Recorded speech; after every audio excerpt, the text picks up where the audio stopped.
That is the poll of the day, and we're going to talk about some old folks. Which player from Shane Beamer's first two recruiting classes will have the biggest impact in 2025? So we've got DQ Smith, Peyton Williams, Nick Barrett, Cason Henry, and Bryan Thomas Jr. are the answers.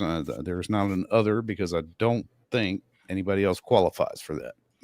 No. Yeah. Well, Ryan Brubaker would, but Well, he's yeah, that's out true. for the year again.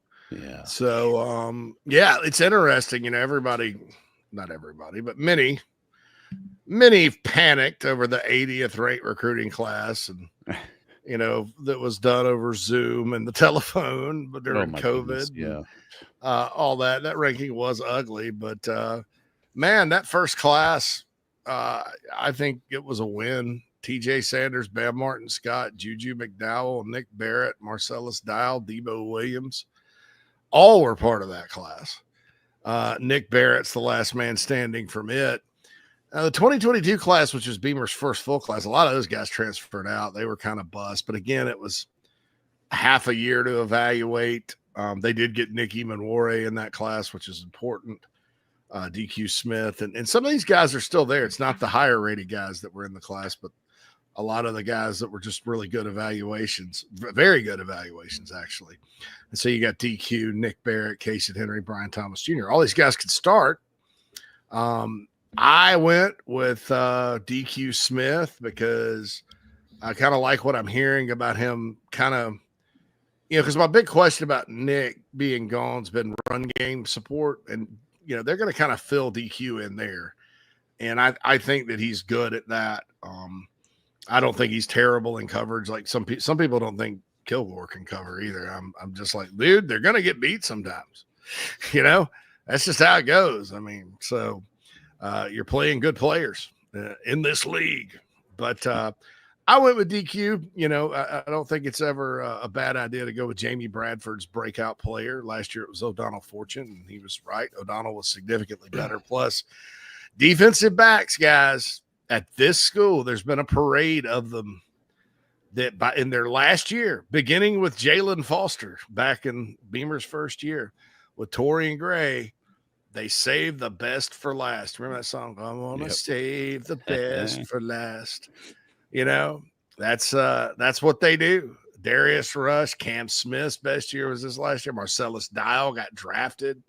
And a lot of these guys, too, have been whipping boys by the fans. Yeah. Oh, I don't know. Let's get Cam Smith. Cam Smith's not that good. I ended up being pretty good. Nobody ever thought Darius Rush was going to play. That was kind of different. And they kept trying to put him on the bench. He's somebody from the portal. Marcellus Dial. Oh, my God. We got Marcellus Dial. Marcellus Dial, I know he missed a tackle against Florida that was cost him the game. But other than that, he did well shutting down his side of the field and got drafted. He's still with the Patriots. He was on IR last year. Then it was O'Donnell Fortune. ACL. Yeah. Then it was O'Donnell Fortune. Oh, I can't. Well, they got to get it. I mean, I had people call me up and scream at me, like I control what's going on. Oh, the O'Donnell Fortune was that like, might have been the loudest. I can't believe people publicly shocked. And I was like, O'Donnell Fortune's a good play. I just no, you need a quarter. I'm like that's called being dumb in the portal. When you're always trying to replace your players that you think you can get there and be pretty good. It seems like people would understand that. But O'Donnell Fortune was great last year, I thought. Shut down his side of the field, played physical. Very, very, I don't remember a whole lot of passes getting completed against him. Looked like a different player, really, last season. OD Fortune did. So that's why I'm going with DQ Smith. Hope I'm right. I'd like to see him do it. He's a good story and will be a 4-year starter here. But you can make a case for just about all of them. What say you fine fellas? Go ahead, Matt. Oh, so the question for me is twofold. And the way I want to answer this is who do I want to have the biggest year, not who will. That's the problem for me. So if I have to say who will have the biggest impact, I think it's Bryan Thomas Jr. I think that he's going to be active in the backfield. And I think that everything that this defense is predicated on is going to be around Dylan Stewart. So if Dylan Stewart is causing the havoc and drawing double teams, triple teams, someone's going to have to make big plays and make them consistently. And he's the most proven one to me after last year on the defensive end side to who will have the biggest impact. So that's my answer. No, I like that. I went Nick Barrett. I went Nick for kind of similar reasons to you, Matt, and that Dylan Stewart's going to get the attention. Everybody's kind of looking at the other side of the line, and then you got this giant human in the middle of it who's been waiting his turn. He is big. and he got even bigger, but not just bigger, like in, like more solid. And I think like it's twofold for me as well, because obviously Nick Barrett is being looked at by this staff as somebody who's moving into a leadership role to fill a lot of those voids that came up. So I think that impact that we won't be able to see is still going to have, I think he's going to be able to impact the team in ways that we don't necessarily see on the field, right? But behind the scenes in that leadership role. So I went with Nick Barrett. Yeah, speaking of save your best for last, you can say the same thing about the defensive line last year. Yeah, right. Mm-hmm. People forget, like, some of these guys, like TJ Sanders, everybody knew he was really good, but he was very inconsistent. Then last year, he was just a bowler.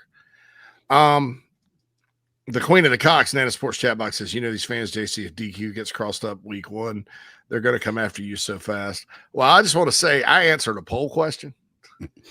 I said JB Bradford said that he was his breakout player. I think the thing with DQ is twofold. Number one, he's been beaten coverage pretty badly at times, especially in 2023. I think people are remembering that. And then I don't want to say he was quiet last year, but from the moment he stepped on the field at Carolina, very first game, he returns a block punt for a touchdown.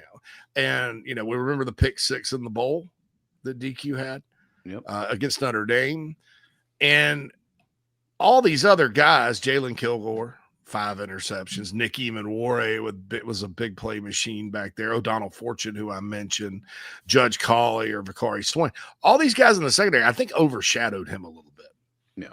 Because they were the ones making we didn't see hardly any big plays out of DQ last year. So I think the big play quote factor needs to come out for him because he's proven he can do it during his time here. And so we'll see. Now, am I guaranteeing that? Am I predicting that? No, I'm not. I'm just saying that would be his path to making a huge impact. Well, that's what Torian said the other day, though, too. Torian mentioned that DQ's going to be playing more boundary safety this year, and that's an area that Nick was able to make a lot of plays at. And sometimes it's just being put in position to make the play. And if he's put in a position that Nick was, maybe he does have 3-4 interceptions and 1 or 2 return for a touchdown, whatever. He's not a physical freak like him, but that if that comes fruition, JC, and that's the boundary safety with 3-4 interceptions, he will have had the biggest impact on 2025. Yeah, my big concern with that spot is the run. Nick was such an eraser in the run game, but I think DQ's capable. And then you got Peyton Williams over on the field side, which is where he played against Vanderbilt.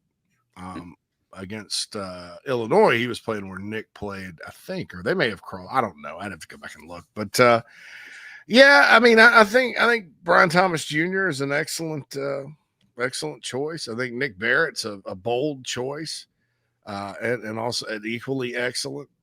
The thing about Nick, I've mentioned her name's Aisha. Shout out Aisha, who tapes a large portion of South Carolina football games on her iPhone or her phone, and then uploads them to YouTube. Like, she does things like the band and the crowd. It's really cool. Yeah. But she taped some of the spring game, and Hale had been talking about Nick Barrett. And, Hale's pretty good about spotting guys. That's why I'm a big believer in the future of Anthony Addison.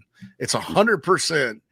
I mean, I've watched his film and stuff, but my bullishness is based on Hale, because Hale's got a good eye for this stuff. He kept talking up Nick Barrett, and And then, the spring game kind of Matt fortunately was sending me some clips, right? But after the first quarter, I've seen enough. But I went back and saw some later film, and she had a good angle of the defensive line. I was like, who in the heck is that defensive tackle moving around like that? Because that guy's quick. And it was Nick Barrett. And so not only, Phil, has he gotten bigger, like he said, and I liked him bigger. I liked him better as a 330-pounder than I did when he was a 295-pounder. Right. Because he lost. Because remember, I saw him at the wing eating contest before 2024. He came. I was like, he's the skinniest 330-pounder I've ever seen in my life. Right. And then lo and behold, he was like 308 and dropping.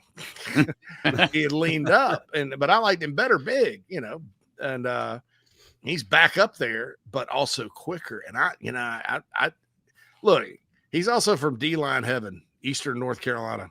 True. That's the heart of D-line heaven, man. And when they signed him, I thought they had a really good player. And, he's had some injuries and some things like that he's had to deal with. But him being locked and loaded and playing his best football this year is going to be awful beneficial. Yeah. And, I think about and a Cason position Henry, you're going to need it too, because all the question marks along that line are just, Yeah, I was going to say Cason Henry, if he could have a great year and get drafted, that would be huge for the program to have a guy that talented that, look, we've seen it. We stayed with the kid. Now he's in the NFL and come be our next right tackle that plays in the NFL. Just give Lonnie a little bit more to recruit with. Start getting some guys in the NFL, and it's going to really explode. JC and Mad Dog Bully on the Gamecock Show.